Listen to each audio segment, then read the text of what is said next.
live on the late night tip. Chef Justin running on fumes. I'm it's doing my all job right. to keep you hyped up. Nah,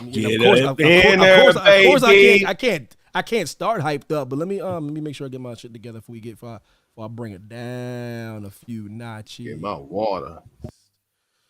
All right, okay. Oh, we get the fresh cut too. You ain't slick.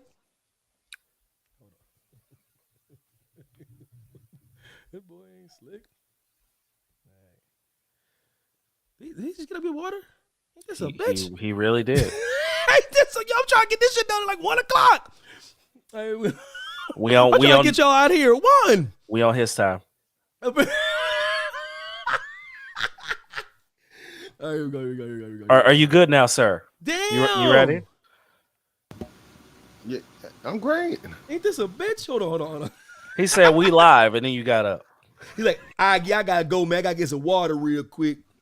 Man, I was parched, man. Hey, old Yo, man. Jesse J, what's good? Reflux. Yo, Jesse J, I had was on acid the late reflux night for the first time yesterday, boy. I didn't know what the hell was going on. Man, you young as hell. What you mean acid reflux? I know. I said, what is this? Jesse Never J experienced that shit in my life.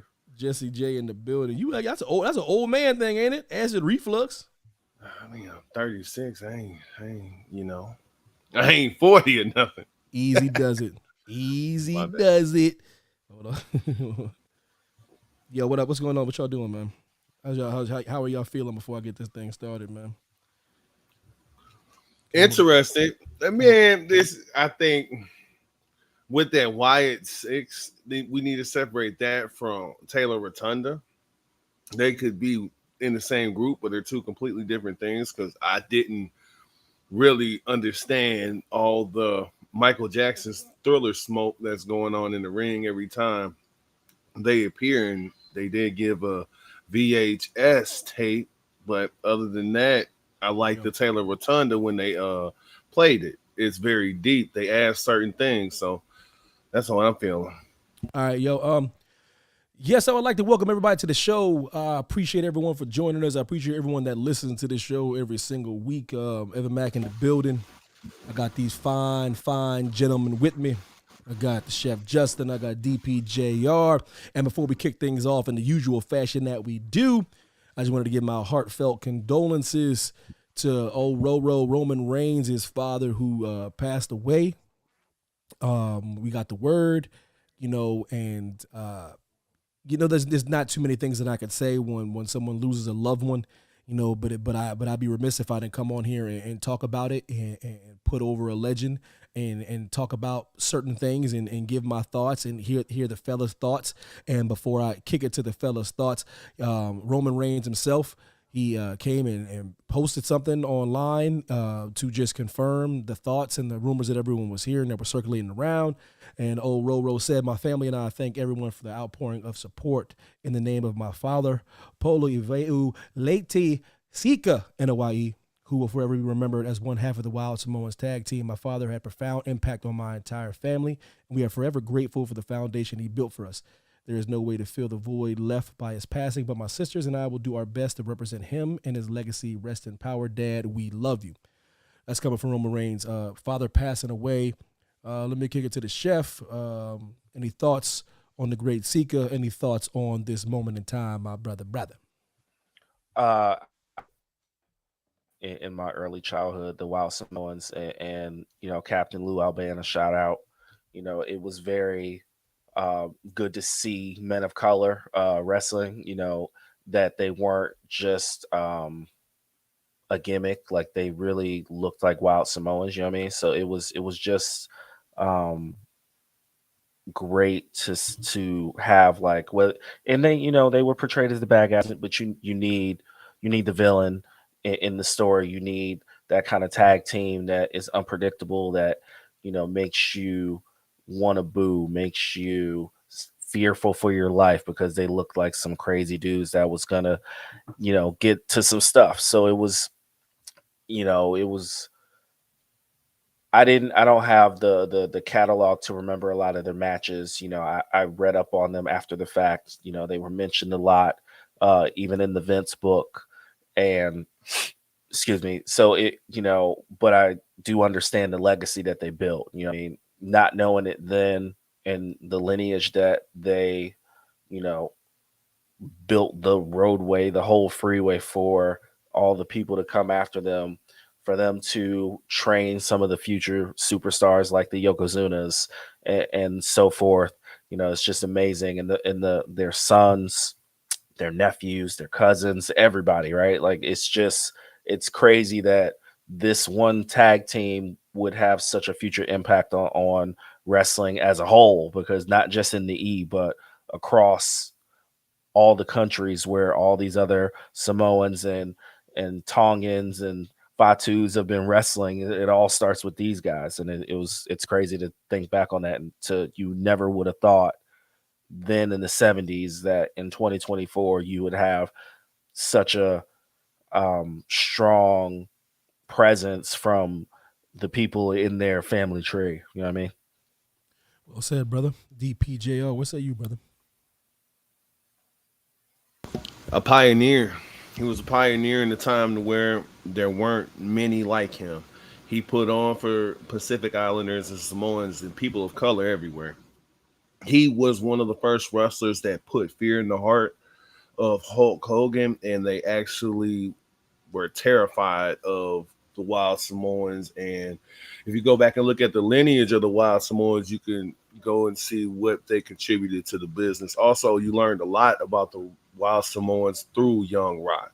That's how I got educated about certain things and how things went, how they trained. And the biggest thing they did is they extended the lineage of the High Chief Peter Maivia. They took the baton and they were able to take it to a place to where the next crop of Samoans and African-American Samoans and white Samoans and the next generations of all their kids could thrive because of what they did and the type of reputation that they put forth. And then, like Chef said, you lead on the Yokozuna, you lead on to The Rock, then you lead on to Rosa, you lead on to Umaga, then you lead to Roman Reigns, and now you got the Usos, and it's just crazy. And now we have the main storyline with all the Samoans are coming up and Tongans and all that good shit. If not for them and what they did, because they put on after High Chief died. And had they not done that, had Sika not got his world championship match in the 80s, they wouldn't be where they are today. So rest in peace, Sika. We appreciate you. All prayers and condolences go to his family and the whole bloodline. Well said all around, gentlemen. And, Absolutely. Echo your sentiments. And when you're growing up and you really, when you're a kid, you typically don't root for the bad guy. And so I don't think most of us rooted for the Wild Samoans. But what I will say is this is like but I do recognize when I see somebody brown skin, I don't get wrapped up in if they are where I'm from, if they're from the streets that I'm from the cities that I'm from. When I seen a brown skinned person on TV when I was growing up, I felt connected to them to a certain degree. You know what I mean? That to me is a connection. That to me is something that I gravitated towards, and that's how I've always been. It doesn't mean that that's just what I roll with. I'm just saying it was always comforting to see that growing up, whether it be in wrestling, whether it be in movies or television shows. I kind of gravitated to those people that were connected to me in that kind of form of representation, even though I'm not Samoan at all. So when I talk about somebody's legacy, like a Sika, someone that the tree that he's actually been a part of is continuing his legacy. And that's not what you want to hear when someone is lost, but it is a beautiful thing to see that things don't pass away with him. There's a whole line of young men and women out there that are connected, that can carry the legacy of Sika, and it's going to be a beautiful thing to see. And I can't wait for it. So just like DP said, just like Chef said, prayers and condolences to the family. And yeah, man, shout out to Sika for real. All right, we are back. Byron Cutler, what it do? I got a booking idea for Rhea Ripley return when she returns. I don't think she should be champion straight away. I would make her go through something her whole career has been about adversity, you got to tell me a little bit more what you're talking about. We gonna circle back to that because I Delve know into because that. you over here trying to book. You over here booking shit. There's only Don't be dropping bombs and leaving. Oh, yeah, there's only one chef that can crock pot book. That is a crock pot if I ever seen one. You putting it up in there. It's simmering. Let me actually get to this run now because I'm gonna do the ding ding ding after that stuff. That's some Ding ding ding. deep shit.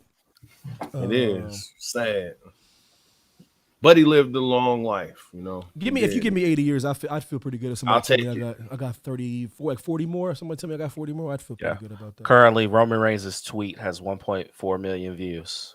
Oh, listen, I'll say it before and I'll say it again. I'm not the biggest fan of wrestling marks and the wrestling community, to be honest with you, because especially the toxic ones. I think y'all know what I'm talking about. The toxic ones that always like the drama and like to start shit. But I will say this: nobody rallies around people like wrestling fans. Nobody does it. Nobody does it like wrestling fans. When someone passes away that's connected, we're all connected. We all have empathy, and I'm not surprised by that at all. Not in the slightest. I had some sucker MC, I ain't gonna say his name, but some sucker MC gonna ask me what makes Roman Reigns great. I said, how long you got? That's exactly what I said. I said there aren't enough minutes, seconds. I swear to God, there ain't. Tenths of seconds in a day for me to tell you how great he is. I asked that young man, I said, what doesn't make him great, sir? That's a better question. Tell me. Listen. Okay, hold on. All right, y'all, listen, damn it. It's finally happened. It has finally happened. Jacob Fatu showed up, and within 37 seconds, he has rendered Solo Sikoa obsolete. All their fears, all their reported rumors, if they're scared to see what would happen if Jacob Fatu overshadows, I could tell you right now, he's been overshadowed. He has been overshadowed. As God is my witness, they better not let that man speak. They better bring Ursula to the arena and have him strike up a deal with her so she could snatch his voice away, take his flippers away, give him some legs, and make a deal. Because if they let that man speak, and if he goes, you know what I'm talking about? That's that shit from Lil Murray. Y'all, you know what I'm talking about? Oh yeah. Shout out Sebastian. If they let shout out that Ariel. I see, you know what I mean? Darling gets bit down with listen. After that sales pitch, Take it from me. Yo, she's trash after that track, by the way. Yo, Ariel, you're trash. After that track, he brought the whole ocean out, and you still dipped? Damn, that's deep, man. Nasty work. That's nasty work, Ariel. Like when the hip-hop community left Drake on site, that's what she did. First and foremost, yeah, all you sucker MCs that just dipped on Aubrey Graham, for shame.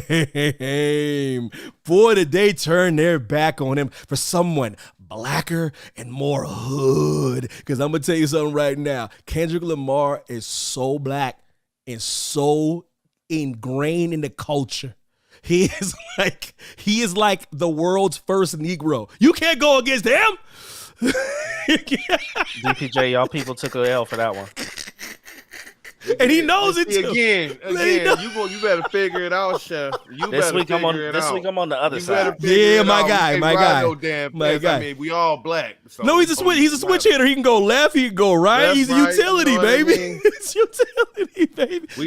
We did. I'm still a fan though. I ain't gonna lie and say I ain't a fan, but I'm dead. Damn, Drake's that dude. So words to every Kendrick diss track. Oh my God. So listen. I'm gonna say this though. I don't know if we would still have the same reaction if they would have brought him out first. No question. Because he definitely would have overshadowed the other two showing up after him, right? So you kind of had to wait to have the cleanup hitter come out. Like you can't have your best hitter go first, right? Hell no. You gotta set the table, right? You gotta get everybody on base for your cleanup hitter, for your man who's your RBI machine to drive in some runs. And whether we knew it or not, because you gave us some lackluster entrances and debuts from the first two guys, one who shouldn't be speaking, and the other guy couldn't hit his mark, right? Yeah, I know who did hit their mark though. Jacob Fatu didn't Jacob miss, Fatu did he? hit that ball. Listen, hey, he came out the gate with 2 super kicks, ate a super kick, and ate it. He ate it. He's like, nom, nom, nom, nom, nom. Put some Sweet Baby Ray's on there. Shout out to Sweet Baby Ray's, baby. Sweet Baby Ray's overrated. Yeah. Wait a minute. I am sick and tired. Yep. I am sick and tired of everybody on this show. Listen, damn it. No, man, it's overrated. I am. Hold on. Blue Song is better. Oh hell, I'm sick.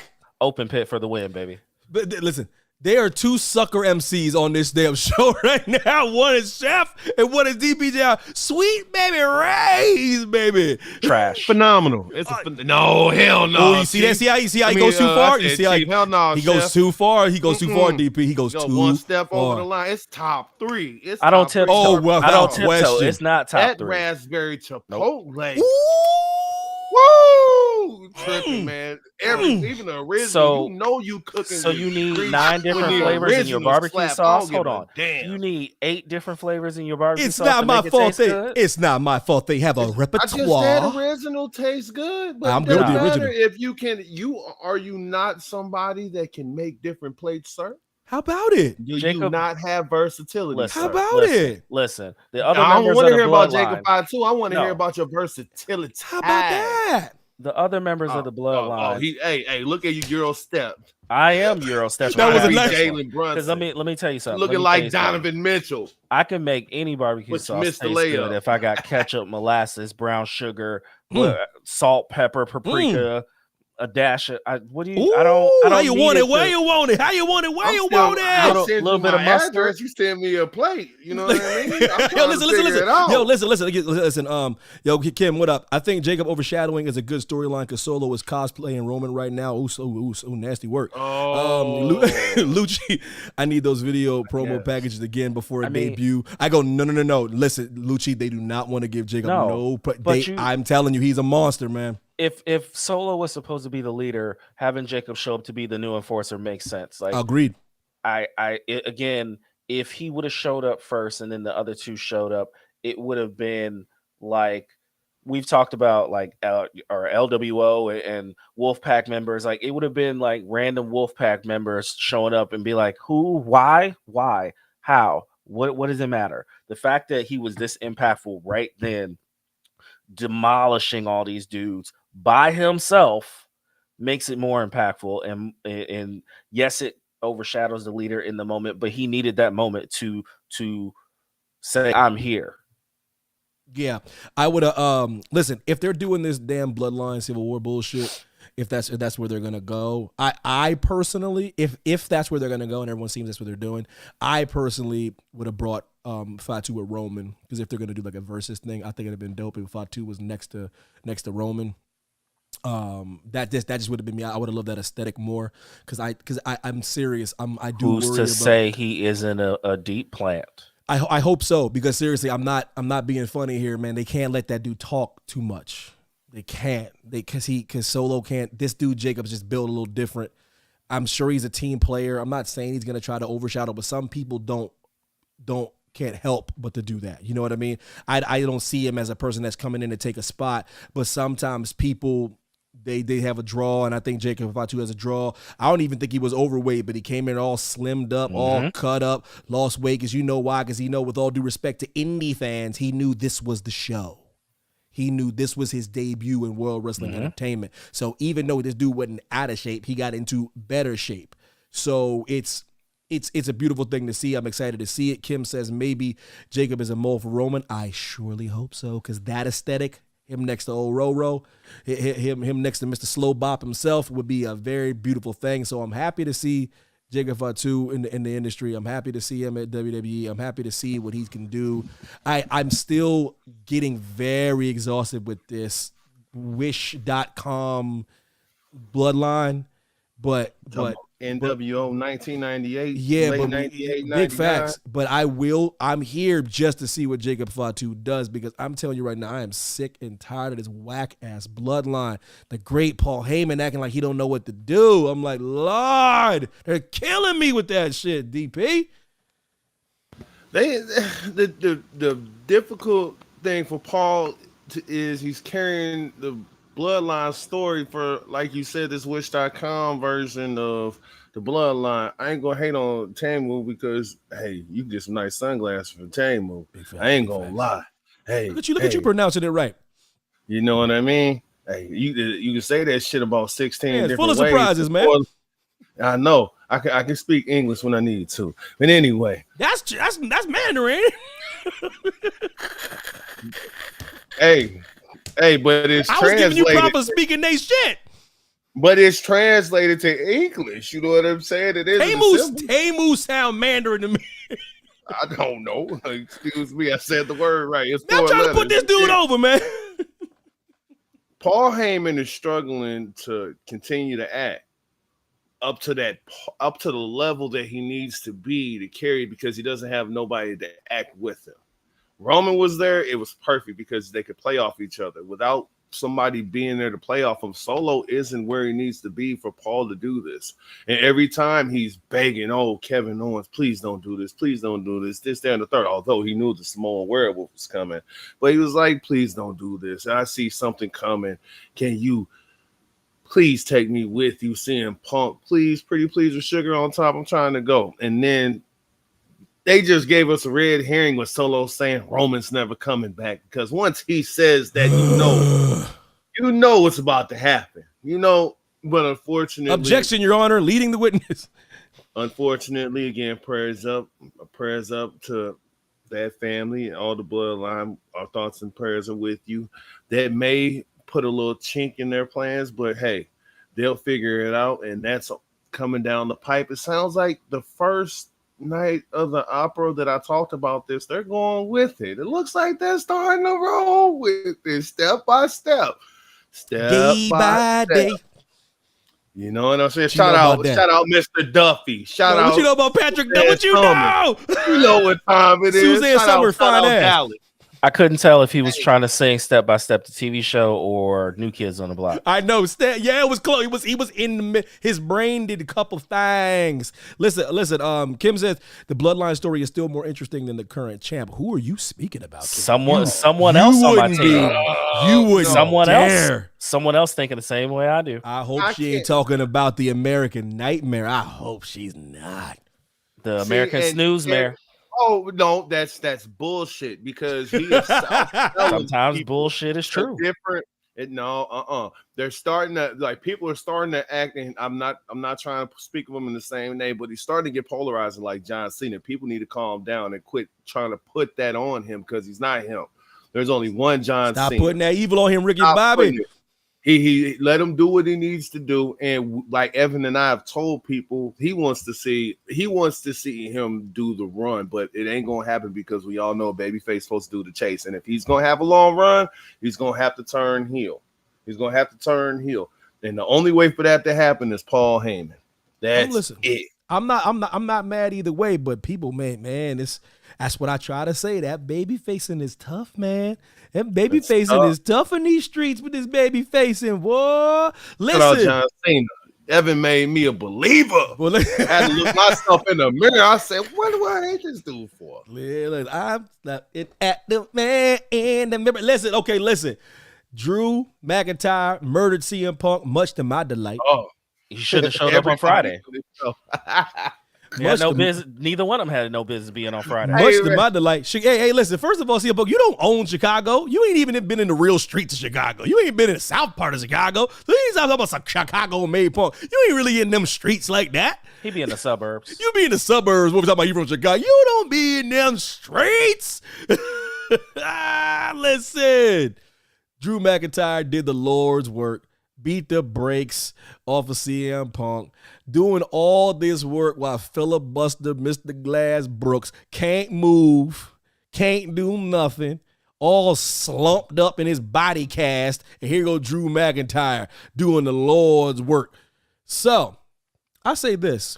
Is it hyperbolic to say this could be the greatest rivalry of CM Punk's career? Is that possible?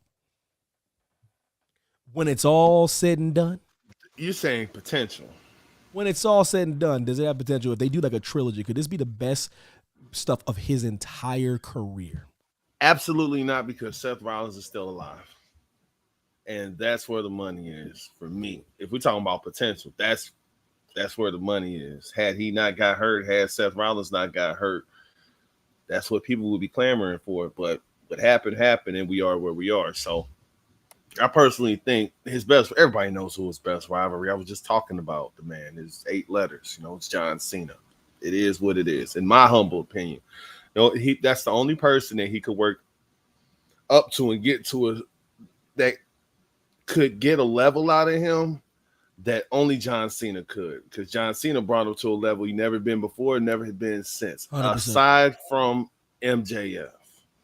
And that was deep and personal. It was a blood feud. So they have work to do. I see the potential. I see what you're talking about, but I just see Seth Rollins lurking, and he's like the boogeyman, the big shadow.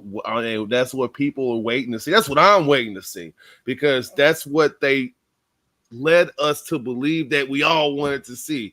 That's legitimate hatred. I'm not saying that it's not legitimate hatred before Drew and Punk. It's real. Prior to them, they heated that shit up, and that we were salivating for that shit. So that's what I think has the potential to be the greatest rivalry for CM Punk.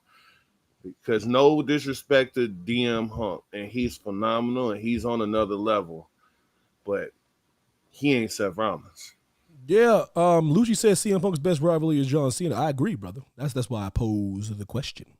I believe all that when CM Punk wanted to go into business for himself, and then he thought nobody would match him. Yeah, Goat Man matched him and made it some very compelling content. I love the bit. I love this. I love him and The Rock tussling for a little bit. I liked him in Jericho a lot. That was amazing when he was messing with that straight edge stuff. Jericho was amazing in Once Upon a Time. What's the issue? I think for me, while this is great, CM Punk's not in Drew McIntyre's weight class. Let's just be honest. He's not. So I don't know if it's aesthetically gonna look good. Like, Drew's gonna be literally carrying the match physically. Know it. Yes, they have great back and forths right now verbally, and this takes a new turn with him carrying that man bloody. But if you're talking about what can be the next Cena Punk, Seth Punk, because they are similar in at least stature. Obviously, we've talked about and harped on that Seth will walk him down as far as in-ring ability when it just comes down to it. But we also know Seth knows how to dance and knows how to put on a good match with anybody he's practically wrestling. So I think Seth will do a better job of making it look like CM Punk has a chance. I don't know if Drew's got it in him to put on a match to even look like he's going to lose to CM Punk. I don't either. I really don't. There's a way to get there. There's a word to get there, and that's asking Drew McIntyre nicely. No. Pretty please. How you can get there is you have not Seth Rollins. Well, he'll come into play, but you can have CM Punk lose to Drew McIntyre and Seth Rollins costing the match after he loses to the ring and that could kick that off. Love it. Love it all. Love it all. It all plays for me. Money in the Bank qualifiers. Because that's one of those two going to have to do something to one another for it to happen. The death of Bronson Reed is upon us. The death of Bronson Reed is upon us. I need you guys to tell me who else besides the Yeet King is going to get this Yeet case. Now listen. Now I'm not. I told you I won't be happy with it. But I will say this. The reason why I love Money in the Bank is because of those reasons just like that. What did we say? When I say this dude ain't champion and everyone's like, what do you mean? I said, unless There's one beautiful device that WWE has created that makes everything viable, and it is the great Money in the Bank. So if you grab that briefcase, anybody could be champion, and I don't care if it's Jay. Jay don't bother me. he don't bother me at all. I was with Jay before he had a stupid catchphrase. Like I didn't need a catchphrase. I didn't need no bloodline separation. I didn't need any of that. I said they were the greatest tag team way before it was fashionable. All this stuff doesn't bother me. This I told you, this just gives me content. But I will say this. I need you, Chef and DP, to tell me, how did Chad Gable get resurrected from the dead in order to qualify for Money in the Bank? Chad Gable was dead. These are my problems when someone in the makeup department put a bullet hole in his temple. I don't know if it was that deep. I think the internet kind of jumped to that conclusion, and it looked too close to a bullet hole. It looked like a bullet hole. Bro, I think he just took a blunt force object to his head. See, this is okay, listen, I would agree with you, but it's a shot to the temple. Like, they just had to put a little bruise on his forehead. Why did they put the bullet hole in? Did it not look like he was assassinated by a sniper? Like, come on, man. It did. Yes, it did. The internet didn't help it, though. The internet didn't help us. I don't give a shit about the internet. You know me. I was talking about how much I like that bullet hole and Stu's camera work. It looked. We talked about it on the show. It was black, and you had the trickle of blood coming down. And real quick, there's a whole nother subject to talk about going along with the Chad Gable being resurrected back to life, and the fact WWE is utilizing blood, whether it's fake or not, way more than they have in the last 15 years. They're getting ready for Netflix crazy. When it's about to be off the meat rack. And then Triple H himself said that you won't have to deal with them blacking out. You won't have to deal with people getting bleeped out. You won't have to deal with all the extra nonsense. So it's going to be very interesting when they go over to Netflix. And just more money. WWE taking over the world. People don't understand that this company ain't going nowhere. They keep making money. We hear it every single premium live event. How much money they making? Ain't getting no money in our pockets, but they making a lot of money. So congratulations. Congrats. Yo, shout out to Kim. Yeah, the footage wasn't grimy enough. You damn right. It had one of the greatest cameramen of all time shooting it. Listen, Stu was back there tiptoeing like Deion Sanders. You see your boy, you see Twinkle Toes over here doing a triple Lutz and a triple sow cow. When he put his hand over his head and he starts the high step, and it's a wrap. Hey, that's what Stu was doing backstage with the steady cam. That's what he was doing. Hey, if you look good, you feel good. Who's winning this Money in the Bank? I think who's winning the Money in the Bank? Both Money in the Bank winners are coming from SmackDown. Yeah, you said because SmackDown. Who's on SmackDown? But listen, it's because everything that's happening on Raw has established people and established contenders after Money in the Bank. They do. Going into SummerSlam. They do. So they're giving you people who should win from Raw, but somehow Jay is gonna lose again. And it might be what's his face? Him. It might be him to get some sneaky win because he's been doing that. Somehow they might be pushing Andrade. I don't know. But listen, because they don't. He still hasn't figured out that Evan was talking about his mama. Didn't figure it out. I can say anything to Andrade. I mean, DPJ, you can tell me who's going to win from Raw, but it just seems to me with both of these briefcases, it's lining up for them to run in on a SmackDown champ and not a Raw champ, because all the Raw champs have people now and people waiting. I agree with everything you're saying just based on that logic. Plus, who would Jay cash in on? That's what I'm saying. Like on any brand. Not on Sammy. He's not cashing on Sammy. See, Triple H thinks he's slick. He sure do. I think it's going to be Chad Gable. This is what they do. They run down certain individuals. They bring them down, and they lead you to believe. They lead you to believe that they aren't gonna win, but they just gave a little bit of red herring. Jr. Look, I'm trying to tell you, this is ain't the shit that no they do. way. That's what okay, did you think Damian Priest was gonna win? Oh yeah, we did. Say it again. I guess yeah. He was picked on this show, but aside from that. Nobody thought that Otis was gonna win. No one thought Theory was gonna win when he did. They buried an individual. Theory, Austin Theory. Who? He was buried before. I know, right?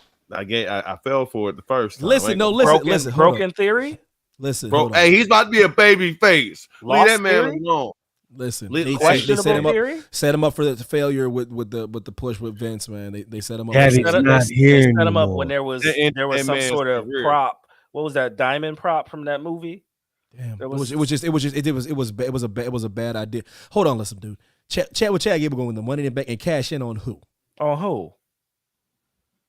CM Punk, Gunther, it don't matter. Drew McIntyre, Seth Rollins. Nobody knew when Damian Priest was going to cash in. Damian Priest he was always going to get a Money in the Bank or a championship, man. That dude is huge. He looks like a wrestler.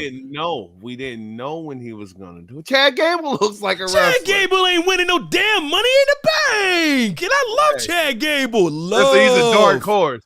He just re-signed. All right, dark. Okay. He's like purple. He's like black. Dark horse. Yeah. Blurple. I mean, who other than that? Again, I can't go the easy way and say Jey Uso. I think Chef's tripping. I don't think it's coming from SmackDown. But I hear what he's saying because everything's lined up. I told you, the Seth, that's Gunther, Drew, CM Punk, Damian Priest still in the mix. Like they're all to the left, taking like that's all Raw right there. Like SmackDown, it makes way more sense for the people that they had to launch. Like seriously, like the Andrades of the world. You know what I mean? It does. At least listen. You damn right, Blurple. Hey, Kim, that man told Karrion Kross, hey man, shout out JMC. He told Karrion Kross, you get the song, you get the girl, you get the entrance. They give you all that to make you feel special. You know what they do to make Adam Cole feel special? Ding ding. They ring the damn bell. Nasty work. He's never recovered. Man. The death of Karrion Kross might not know this. He is dead. Whoever we see week to week, it's his ghost. The WYATT SICKS need to come. Karrion Kross was dead the moment Adam Cole said that on NXT, and Adam Cole should be arrested for that kind of murder. That was murder. And there's no statute of limitations on that murder. Lord have mercy. Why do you think he's so hurt right now? He wanted from the boys. He wanted for murder. That dude, that's a dead body. I'm Haley Joel Osment right now. I see dead people. I see dead Karrion Kross strewn about. Yeah, Kim, remember this. That's exactly what it looked like. Screw face. He was crying in the middle of the ring on the inside. You could see his soul leave his body on national television. I like how you pivoted because you couldn't prove to me that he really did though. You want to talk about Euro stepping? I saw Kim Euro step. What you mean? Who did you say was gonna win from SmackDown? Okay, and another thing with Chad Gable, he just got the Creed brothers and Ivy now, and he said he needed help. If Chad Gable wins that Money in the Bank, I will cry tears of joy. I love Chad Gable. I can't tell you how much, but I am not going to let you lull me into sense of false hope because I love Chad Gable. I said Carmelo. Opportunity to give him a run. Ooh, give me Melo. Ooh. Yeah, I said Carmelo. Give me Melo.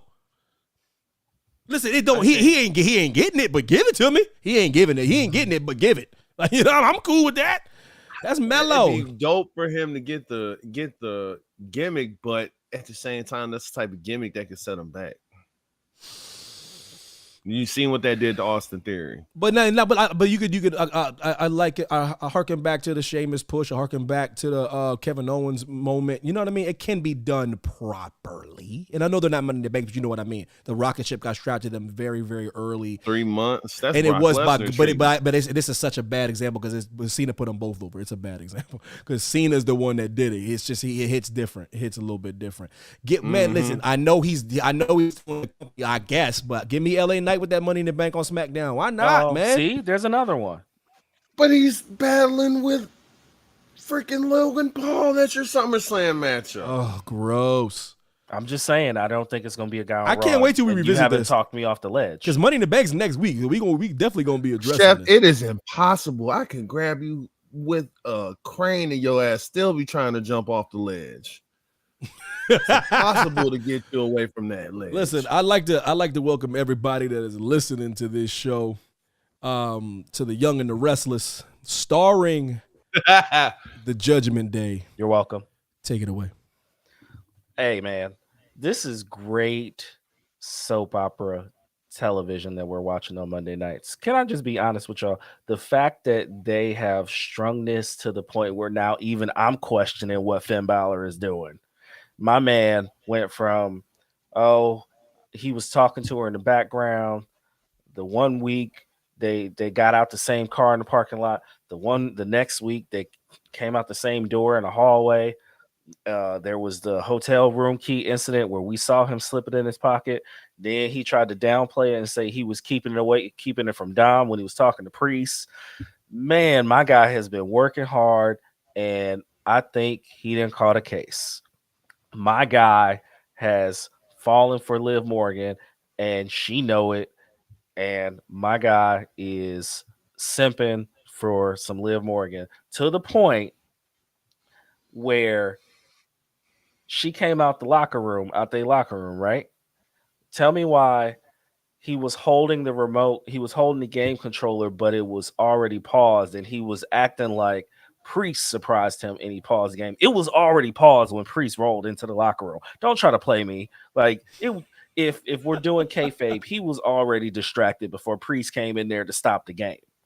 So, I mean, he is just caught in his feelings, although it's working to perfection because she has managed to infiltrate another person in the Judgment Day, help them win titles, pissing off Damian Priest, making Dominic doubt everything again to the point where he's happy that he's getting gifts from her. I mean, she is doing the Lord's work, making this group get over. Who knew? Who knew the great Liv Morgan would be a part of the greatest soap opera in all of professional wrestling? She is the heart and soul of the Judgment Day. The heart and soul, the heartbeat. You can't fight this one. You can't fight this one. Fine ass Liv Morgan. I'm with you. I swear to God, Liv Morgan get finer every single day. The pay. Listen, you talk about as the world turns. How about another soap opera? Liv Morgan, how you get finer than you used to be? Lord Jesus. Look, that was one of the WrestleMania. That was one of the matches that in the WrestleMania that could have been in the Night at the Opera. That was Liv, and she ended up being the leader of the Judgment Day. That's in the archives. Dust it off. But the whole time, I personally think it's been Finn the whole time.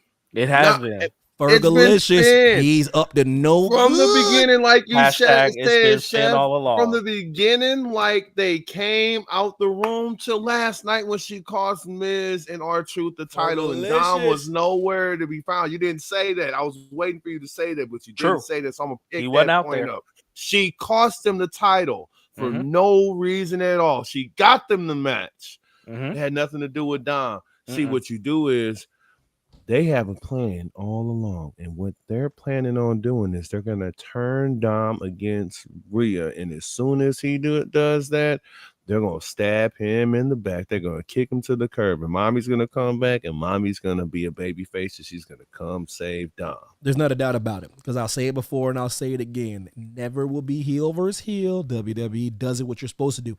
Antagonist, protagonist. That is how you build story. Unless you make it very slow burning, unless you make it very compelling, a la Civil War, when you had to choose between Iron Man and Captain America. But that means the story has to be absolutely perfect. So until they do that, Rhea is going to have to become babyface, which I am here for. She's been healed way too long. We get it, and I love it, and I'm here for it, and it's going to be something and a sight to behold. However, before we get things wrapped up, I'm trying to get the hell up out of here. You got these fellas up all late. I do want to hear A Night at the Opera with DPJR. A Night at the Opera.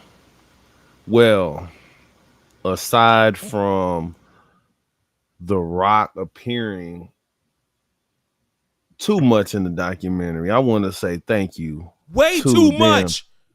But they gave a nice perspective on how WCW ended. He ain't editing shit, man. I said the team. I like to say, because it is his $7 production. You know, he is the ring. Hey, and Vice. I'm talking about the whole production. It's not him. I'm talking about the show in general. I like the perspective of everybody, and you got it uncut. You don't have WWE polishing everything, and you got perspective from bitter people. You got perspective from execs. You got perspective from people who are happy. You got perspective from people who were brought in the company. You got to see Vince Russo, why he was brought in, what happened, why he did what he did, why he wanted to push a certain individual, why his thought process on putting the title on David Arquette was actually a legitimate thought, because in 2024, look at what they're doing now. Maybe it shouldn't have been the world title. Talk about that. Man ahead of his time. Man ahead of his time. He got hatred for that. Another one, you had Hogan, who didn't want to do business with putting over the young talent, and then which they fucked up, and they shouldn't have just laid down there. But then again, Hogan did the finger poke of doom for Kevin Nash. So how are you going to sit here and be a stone cold bitch about something that you did to and pulled the wool over people's eyes and covered their face when you did the same shit with Kevin Nash? And when you didn't want to do business with Vince Russo and Jeff Jarrett, they laid down just like you had Kevin Nash do. So if that's not the pot calling the kettle back, that's another part. Goldberg, you got to see the arc of Goldberg, how he was amazing, how he was a hero, how he made a mistake and kicked Bret Hart's head off, but at the same time he warned Bret Hart the kick was coming. There's certain things that you find out in that show that you hadn't known. And for that, I appreciate everybody involved in that. I've been thoroughly impressed. I still have the final season finale to watch. Very excited about that. But shout out to Vice, shout out to $7, shout out to all the wrestlers that appeared. Y'all did a damn good job.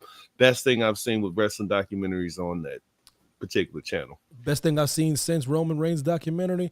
But I like this a little bit more because it's less controlled. It's giving perspectives. They're doing it in a way where there's a bunch of different people having a bunch of different thoughts. If I had to give my general consensus, everything changed when the top brass got in. That's really when things went bad, though. That's real when they started taking control away from Eric Bischoff, people that didn't know anything about wrestling. That pretty much ended the company. Vince Russo was getting blamed all these years for the reason, but it really wasn't him. If you watch the documentary, they show how much they ruined things for Eric Bischoff, and then he walked away. And by the time he came back, it was too late. It was just too late. So it's a great documentary. I encourage anyone to watch it. It just gave me chills because how much I loved it when I was a kid, and it also reminded me how bitter Bret Hart is. Jesus, I thought Canadians were nice. He was real bitter last night when Edmonton took that L. Damn, he was bitter. Nothing that warms my heart more than a warm weather city winning a Stanley Cup. Oh, I love that so much. I love when a non-ice area wins. It makes me giggle. Shout out to the Florida, shout out to the Florida Panthers. Edmonton's so mad. Woo, Edmonton's salty, but I don't give a damn. Y'all think Connor McDavid, that boy though. No, he's I don't cold. care if he didn't have a great game last night. He's cold. That dude is the best thing I've seen. He's cold in my lifetime. I can't say that when you that dude, because Wayne Gretzky was dope in the 80s, but this dude is better than Wayne Gretzky when I was a kid with the Kings. So that's bold talk. But I tell you, who's cooking right now. separate sport. That boy Scotty Scheffler is that dude. Woo!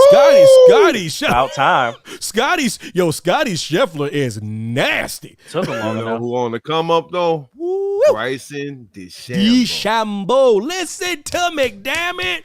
Shout out to the drive at 400 yards. I'm all about the short game, daddy. The intermediate, the putting. You know, I'm not opposed to a nice drive. Hey, Rory. How the fuck you missed those putts, bro? We could have made those putts. Are you coming on this podcast throwing shade at Roy McIlroy? He had the U.S. Open in the bag. Hey, yo, Rory. Tough twice. That's what I say. It's all about that short game, baby. It's a mental game. You can Happy Gilmore that shit all you want, but at the end of the day, you got to get the open. You got to tap it in. You got to just tap it in. He made the chip. The chip was tough. That was the tough shot. Chip was nasty. How you get it into 18 inches and then you blow. No, I swear this is the rest of the podcast, but it ain't my fault. It ain't my fault my dudes can talk everything. My dudes can talk baseball, hockey, just found out they can talk golf. Ain't this a bitch? Listen to your boy real quick. Hey, shout out to Austria in the Euros. Yo, listen. Listen. Shout out Mbappe. Wait. No Euro talk, goddammit. There's still a game I gotta watch. Y'all shut the hell up for a second. I'm about to get off here. Yo, listen. France needed a wake-up call. Austria is a well-oiled machine. For some reason, listen, I'm looking at BetMGM right now, and I might have to put a couple bucks on it. They still got them at plus 2,500 to win it all. Austria, I'm like, that might be something to put $10 on. Plus 2,500? You wait till I get you damn right at 250. Like, wait till I get off this damn show. Y'all still sleeping? Anything can happen. When it comes to football, man, when it comes to that kind of sport, listen, anything can happen. A team get on a heater. I'm serious, man. If they tactically play the right game and they timely and all that stuff, I've seen crazier shit. For example, the wake-up call that happened with France, they needed that. They needed a wake-up call. They needed to realize they ain't just going to get handed to them. Kylian Mbappe is good. It's going to take a little more than Kylian Mbappe and tactics and all this kind of stuff like that. Ain't nobody going to roll over and die for you in the Euros. But with that being said, my favorite portion of the program. Oh, let them know what type of seasoning you got. AEW talk. Uh-oh. What type of seasoning you got, Chef? No, he ain't getting no damn chef recipe yet. He got to talk AEW. He ain't getting shit until he talks about AEW. He gets no recipes delivered to the masses until he gives me one match he's excited for Forbidden Door. I mean, if you're gonna make me talk aside about from Swerve Strickland, listen, if you're gonna make me talk about the Sweet Baby Ray of wrestling, then hey man, hey, that means you think it's good. That's a good barbecue sauce. Really I am not gonna let nobody come on this podcast and talk shit about Sweet Baby Ray's. Are you serious? Yes. He acting like that shit KC masterpiece or something. He really is. That's how he's acting. Like it's craft. Like it's craft. Yeah, we on the same page. Everybody listening to this podcast, anybody that's in this chat, anybody that listens back to this podcast, this dude is talking shit about Sweet Baby Ray's, baby. But it's in my lane. If you feel like the way he said it though, you know what I mean? I'm just Baby Ray. That's how I say it every time. Every time I get it.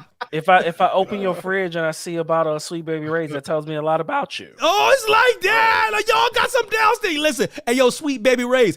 This dude he's a contributor on this podcast is talking about my favorite barbecue sauce. If they sponsor the podcast, I will proudly I'm cropping this out and seeing if they do.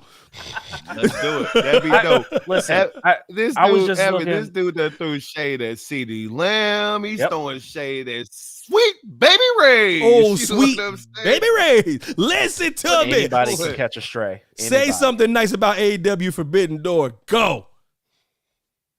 No. So okay. Maybe it was rushed. I will say anytime Ospreay and Swerve are on a card, it's a good thing. Maybe it's too soon that they're already fighting. I don't know. It's hard, man, because you want them to do good, right? You the company to succeed. And I'm being honest, and you laughing, but this is what we doing. We just I'm laughing at DP because he's like, "Oh hell no!" He took the easy way out.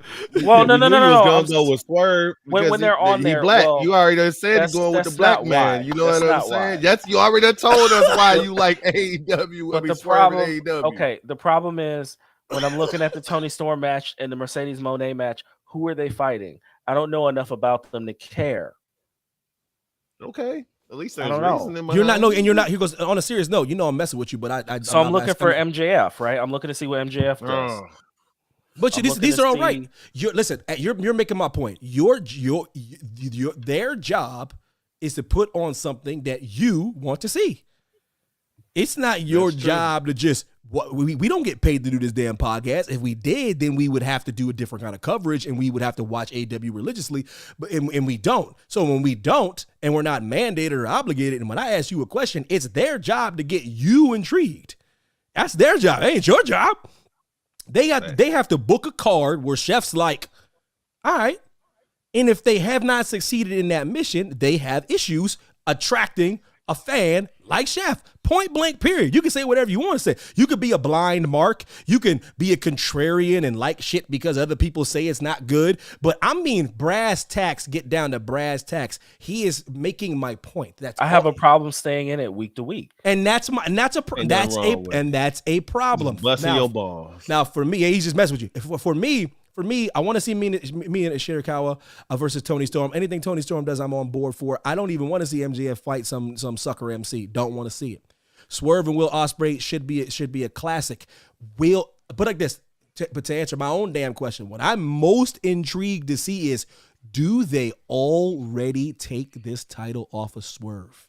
Oof. Do they? Because have they had a double champ yet? I'm not even excited about that match because Tell me why.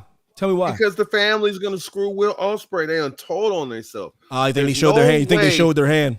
They did it last week when he said, "I don't need anybody. I don't need the family." And then Swerve's like this, that, and third. Yeah, you're right. Damn, they really did give that away. And then they went back to Don Callis and dude. You're so right. See, I'm tapped into the product. I watched the product. No, you're right. They gave away. No, I watch it every week. They gave away. As Kendrick popped on, I popped off. No, they gave away the finish already. You're right. They gave away the finish. They gave it away. I'm not excited about that in the least. You're absolutely right. Telling on yourself. You're like, it's okay. Don't worry about it. That's what Don Callis said. And now you can have Will Ospreay go on this side mission with the family and Don Callis and all that other stuff, and then until he loses the international championship, he's not going to win the world championship. So, no, I don't think Swerve's going to lose it to Will Ospreay at Forbidden Door. It'd be pointless. I could see him. Here's not a prediction. This is a spoiler. He's going to lose it to MJF at All In. Okay, so you do think. Hold on for a second. Hold on. That would be the dumbest thing they've ever done if they don't have Will Ospreay main event in Wembley versus MJF. That would be a big mistake. Actually, huge mistake. No, actually, it couldn't even be MJF at All In because I think at All In, it's whoever wins the Owen Hart Cup gets a title match at Wembley. They main event Wembley. Damn, so that gotta be Will. Yeah. Listen. But he's not in the Owen Hart Cup though. That's why then you're wrong. Will Ospreay's main event in Wembley. There is not a doubt in my mind. That don't even makes. That's just. I'm sorry. That's like Gunther not main eventing in Austria or Germany. They're not that. Listen, AEW has their issues. They ain't that crazy. Willie, the Essex boy. So you're gonna run it back with Swerve versus Will in Great Britain, and then who's gonna take the title from? That's my problem with them having this silly match right now. It's pointless. Too soon. I said it. It's irrelevant. Way too soon. It doesn't. We've all thought that. Are you kidding me? When he won that gauntlet match, I was like, wait, who won that? Who? And that's no shade at Will. No, Will shouldn't have won. No, this of course it ain't shade at Will. We're just saying Will is too great to have that match this early because it don't make sense. It don't make sense for him to lose it. And then y'all tell on yourself. Now he, like I said, he has to go on. He surely did. What we at the end of June, beginning of July. So yeah, all ends in August. So we're gonna run it back in 8 weeks? No, it's not gonna happen. I can't listen. So I got MJF taking out Swerve Strickland at All In, regardless. Okay. Listen, I'm listen. The math ain't mathing for Will to run it back. I am not gonna sit here on this podcast and try to bring logic to I feel a sometimes illogical company. I'm not gonna do it. Okay, you're right. I can't. You're doing a hell of a job. You're doing the Lord's work. That's why there's 3 of us on here. There's a reason why I don't do this show by myself, because it's 3 different brains on the show with 3 different perspectives, and you just did the 13 trials of Hercules right there, and I'm just sitting back in my b-boy stance. That's it. You did the best you could. That was incredible. Because I can sit here right now and say, I don't know. Meanwhile, I'm saying they keep doing the same thing, thinking there's going to be a different result. 3 words, you know what I'm saying? I just 9 letters. And I'm here for it though. I am here for it. Hopefully, I can weasel my way up to Belmont Park. Ain't never been, but I hate New York City because I always got to pay that stupid toll. Stupid city, pay to get in. What the hell is this? I just don't want them to fuck this up like they've done in the past. Well, listen, I just seen a brand new podcast with Swerve. MJF. I seen a brand MJF. That's the only time they got it right was with MJF. They messed it up with Wardlow. They messed it up with Cody Rhodes. They really messed it up with Adam Page. There's multiple times where they've had the opportunity. They messed up with Swerve Strickland. They're already leaning him towards back being heel. It just happens. And now you have an organic rise to the top again. And now we're just going to squander it away. For what? For what? Like I said, I asked Tony, I asked Will Ospreay asked when Swerve Strickland was on the when he was on the hit list. And apparently it was the next pay-per-view or 2 pay-per-views later. And I will say this. Swerve got to work on his reaction time and stop trying to get through his promo. And he has to work on reacting, because when Will hit him with that hit list line, and which is the best line ever, by the way, like Swerve didn't have nothing for him. He brought up his kids, and I'm like, all he did was say the kids' names, bro. He ain't even disrespect your family. I'm like, what are you don't? That's so lame. I go, bro, you got to be better than that, Swerve. You're better than that, bro. You don't, bro. He hit you with the illest line ever, bro. He pointed at him. You have oh God, Will's getting. You have to pivot, Swerve. You got to pivot when he does something like that. That might catch you off guard. You got to pivot, bruv. Yeah, bruv. Yeah, you know what? Because this is how we got it. You got to take me up out of here because I'm sorry getting pissed. I told you I don't do no AEW slander on this damn show. I need a recipe. I need something delicious to wrap this show up. Sweet morsel. I'll give you a little morsel. I honestly believe our guy, the Hall of Famer, Paul Heyman, is storyline playing possum on all of us. And I think it's a trial to see if our guy Solo is legit enough to be the tribal heir. And currently he is failing at that. He hasn't assaulted him, but he's verbally abusing Paul Heyman, and Paul Heyman's taking notes. He, went against, Roman's wishes multiple times, adding random savages, quote unquote, running amok. He's beating people up. He, wardrobe changes, the group's wearing suits, then they're not wearing suits.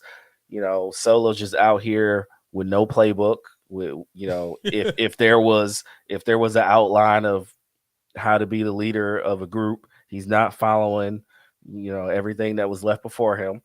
So I think our guy Paul is doing a great job of stringing him along to prove that he's not ready yet. And when Roman returns, Paul's going to have a whole nother trial of Solo Sikoa, like we did for Sammy, and like we did for, the with the whole SVU and we're going to have the trial of Solo Sikoa. Shout out to Dick Wolf. We're gonna have a whole Solo video montage of all the times he been messing up, and he ain't did right by Paul, and he ain't did right by Roman, and how he been sideline snitching, and how he just been over here. You know, he was in the back waiting his turn, and the minute that he got a little bit of daylight, he jumped through, and he just ain't ready. And that storyline, like in reality, he may be the tribal heir, but kayfabe wise, he's fucking up, and Paul is playing the victim. But we all know Paul is the schemer of schemers, and will turn on like he's playing fragile. He's playing like he's the victim. He, you know, the whole CM Punk, he's like, take me with you. And then the next segment, you see Solo all in his face, like, oh, so you want to leave? And, you know, Paul's doing great. So just the fact that Paul is even allowing this man to dominate him when Paul is one of the most manipulative men ever, it is great storytelling. It's great on Paul. It's going to turn out great because Roman's going to be the hero. Roman's going to hear about everything that Solo did. Roman's going to, you know, have all these things to say. You weren't ready. You weren't ready to take my place. He may even make Jacob the tribal heir. You never know. And it's going to be great theater. It's going to be great to watch. And shout out to Paul for taking on this different role of being a victim and being someone who can be taken advantage of or held hostage. You know, like he's being held against his will when he could just leave at any point. You know what I mean? So that my recipe is just the fact that Paul is letting it simmer, and when the time is ready, he's gonna strike, and he's gonna be vengeful, and he's gonna make sure Solo learns his lesson when Royal returns. Greatest of all time to me is Paul Heyman. Everybody knows how I feel about Paul Heyman. I hope you're right about that. Legacy cemented, already inducted into the Hall of Fame. For sure. Every single thing he does is great to me. It's theater. It's theater at its finest. It's character work at its finest. It's elevating the people that are around you to its finest. And I'm here for everything you said. I'm here if it goes a different way. I'm here for everything Paul Heyman does, as long as the good Lord keeps him on this earth. Shout out to Jesse saying it's the Great Value bloodline. Listen, when I was broke, I lived with Great Value, but I know what you mean for what you're trying to say. It's absolutely the Great Value bloodline. Kim Paul is most definitely playing possum because the last time Roman was gone, his hair was white. Big facts, big facts. I appreciate all y'all for hanging with us on the late night edition of the show. Different time, same ridiculousness. As per usual, fellas, you guys are consummate professionals, and I appreciate y'all. If y'all watching Forbidden Door, enjoy it. It will be 9 hours long. If you don't watch, you won't miss anything. Man, if you don't watch it, you'll never be able to see it again because that shit's tougher to find than Mewtwo and Pokemon. You hear me? That shit is Mewtwo difficult. reference. Yo, listen, we out. Like a blue eyes, white blue eyes. What was that Yu-Gi-Oh card? Talking about Blue Eyes Ultimate Dragon. Yeah, baby, Damn. I know it all. I can Dude. talk magic too. We multifaceted. I'm out. Oh, I'm out, easy. I'm out. Yeah. Hold on. Yo, shout out to Sweet Baby Ray's. Yeah, chef. Quit being